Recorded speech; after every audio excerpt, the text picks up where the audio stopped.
Back from Toronto at the meeting to close the Pickering, nuclear station, which is a monster nuclear station that has totally outlived its time. And you can check out the meeting that happened. It was basically people, all the people are on the side, they're on side. It was a strategy to try and promote the idea to people in the community that maybe this plant is not a good idea.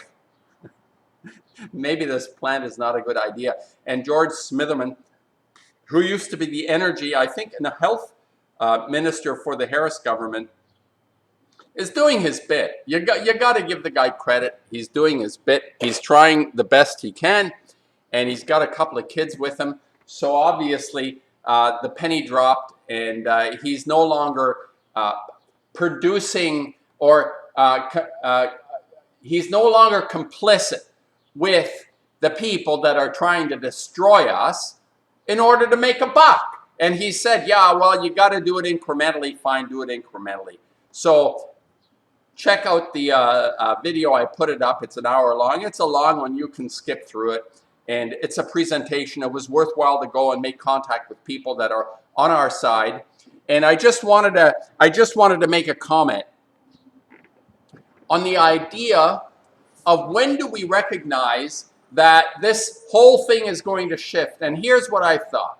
I was listening to Luke Radowski from We Are Change, this person who's out there, a young guy who's in the trenches, interviewing Bilderberger types, the Rothschild types, the Rockefeller types. He's like, he's great. He's terrific. He's in their face. And I just did a presentation to some people that are collectors, and things are progressing. I feel like I have gotten rid of a bunch of reptiles, art reptiles, and it kind of cleared the way. This is interesting, people, how it works. When you get rid of dead wood in your system, you can bring in new life. And I think there's new life in my situation in terms of my work, my art. For what it's worth. I mean, where are we going to go down the road, 20, 30 years down the road? I don't know where we're going to be, but you got to have that spirit, that feeling that you're on the right track and you do what you can to make a difference. So I'm back, and I thought, when do we see some evidence that something will change? And nothing will change yet, because I heard a little interview thing with Ashley Judd, an actress who thinks she's on the winning team and endorsing Hillary Clinton to be the president. And I'm going to say this, that when we see these low-level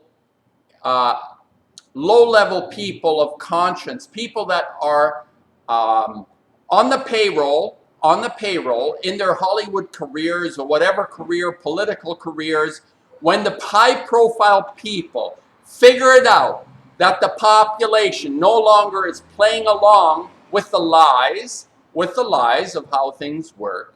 When these people come out, they'll be the first. They will actually be the first. I'm not saying they're the first. They'll be the first of the high-level profile types. The Ashley Judds, the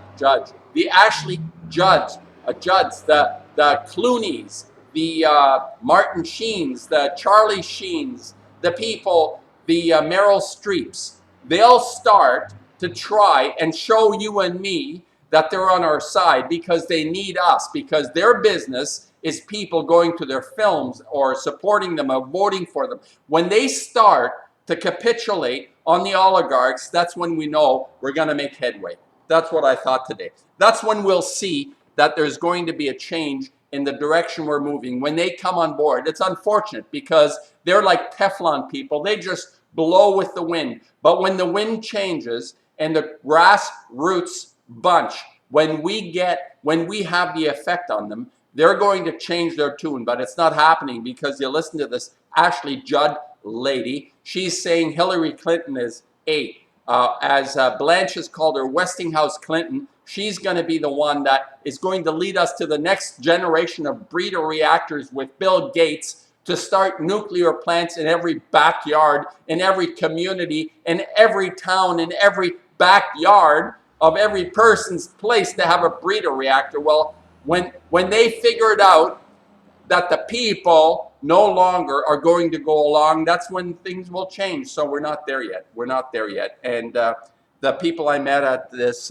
meeting are hardcore, informed people who understand the gravity of the situation, and it's a question of time. And I posited, I said to George Smitherman, I said, how can you say you want this decrepit plant to be closed down because, oh, it's no longer safe?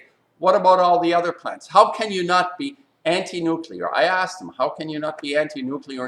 And he made a point. He said, you have to go incrementally. And the increments will show when the high-profile types like George Smitherman will come out. He used to be the energy minister under a corrupt system of government called the Harris Ontario government that we had.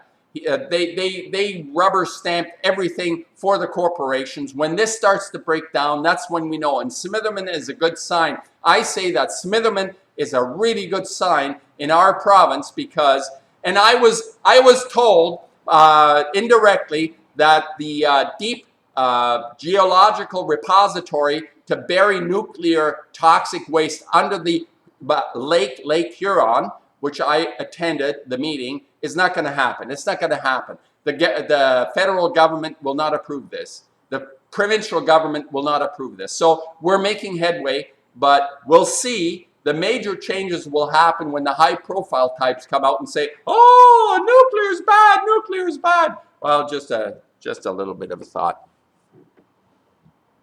Beside my Napoleon here, who is doing something to his toy horse. Beware of tyrants that have toy horses.